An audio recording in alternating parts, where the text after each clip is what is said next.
राधे राधे दोस्तों, स्वागत है आपका एक और ख़ास वीडियो में।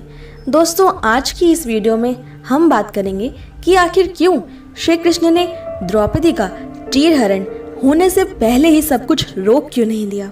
ये महाभारत युद्ध के बाद की बात है, जब एक बार द्रौपदी अपने बागीचे में बैठकर भूतकाल के बारे में सोच रही थी।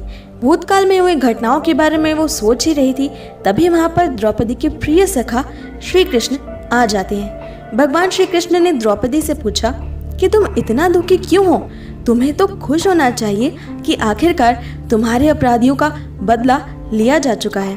तभी द्रौपदी ने कहा, हे गोविंद, आपको तो सब पता है, आप मेरे अपमान का बदला पूरा तो हो चुका है, पर मैं आपसे कुछ पूछना चाहती हूँ। इसका आपको सही उत्तर देना होगा गोविंद। आपने महाभारत की पूरी अगवानी की, इतना सारा संघर्ष किया, उसके बाद धर्म की स्थापना करवाई, और ये सब कुछ परम सत्य है। लेकिन जब दुशासन मेरे केशों को पकड़कर भरी सभा में मुझे ले जा रहा था, अब तब मेरी सहायता करने क्यों नहीं आए गोविंद?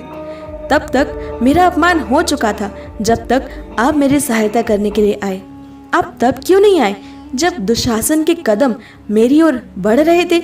अगर आपने समय से पहले ही मेरी सहायता कर दी होती, दुशासन जैसी दुरात्मा को रोक दिया होता, उसे दंडित किया होता, तो आज महाभारत का युद्ध होता ही नहीं, इतना रक्तपात होता ही नहीं गोविंद। गोविंद, मुझे उसका उत्तर दीजिए कि आपने आने में इतनी देर क्यों की?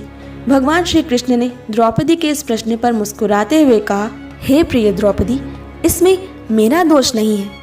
जब दुशासन तुम्हारी ओर बढ़ रहा था, तब तुम पूरी ताकत से पहले उससे लड़ी।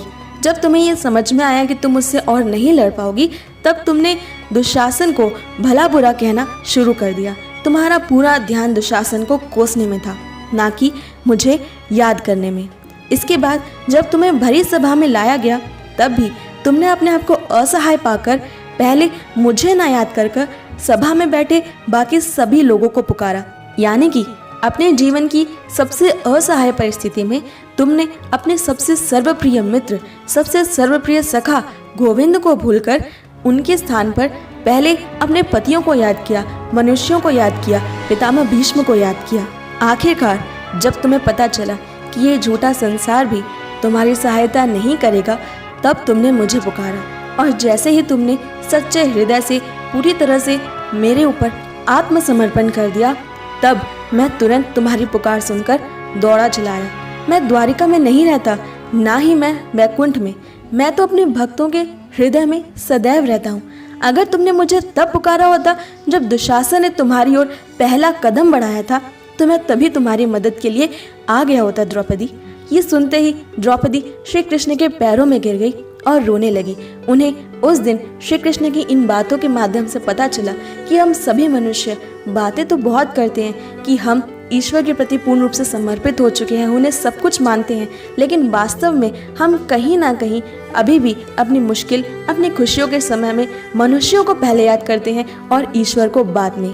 अतः दोस्तों, द्रौपदी के वस्त्र हरण से हमें सबसे अच्छी सीख यही मिलती है कि जब जीवन में ऐसी कोई परिस्थिति आए, जब हम अपना कोई पुरुषार्थ न कर पाए या फिर हम अपनी तरफ से सब कुछ करके हार चुके हों, ऐसी निसहाय परिस्थिति में हमें मनुष्यों से पहले अपने परम प्रिय सखा और हमारे जीवन के नियंता भगवान श्री कृष्ण को याद करना चाहिए, क्योंकि वही हैं जो हर समय हमारे हृदय में रहते हैं और तुरंत कहीं भी हमारी सहायता करने के लिए उपस्थित हो जाते हैं। यही होता है ईश्वर के प्रति पूर्ण रूप से समर्पण। जब हम अपना प्रत्येक कर्म करने से पहले, अपना प्रत्येक कदम उठाने से पहले ईश्वर को याद करते हैं। दोस्तों, मुझे इंस्टाग्राम पर फॉलो करना बिल्कुल ना भूलें। मेरी इंस्टाग्राम आईडी है @KrishnaMySoulKhushbu। अपनी इंस्टाग्राम आईडी का लिंक मैंने डिस्क्रिप्शन में दे दिया है, और यहाँ आपको जानने को मिलेंगे कान्हा के जीवन से जुड़े बेहद अद्भुत छोटे छोटे तथ्य और बेहद खूबसूरत कोट्स। आपका क्या मानना है इस मुद्दे पर, हमें कमेंट सेक्शन में ज़रूर बताएं। और अगर आपको ये वीडियो पसंद आई तो इसे लाइक, शेयर और हमारे चैनल को ज़रूर सब्सक्राइब कर लें, नोटिफिकेशन बेल भी ऑन कर लें, ताकि हमारी सारी नई वीडियोस की नोटिफिकेशन सबसे पहले पहुंचे आप तक। मैं मिलती हूँ आपसे अगली वीडियो में, तब तक के लिए stay happy and Radhe Radhe.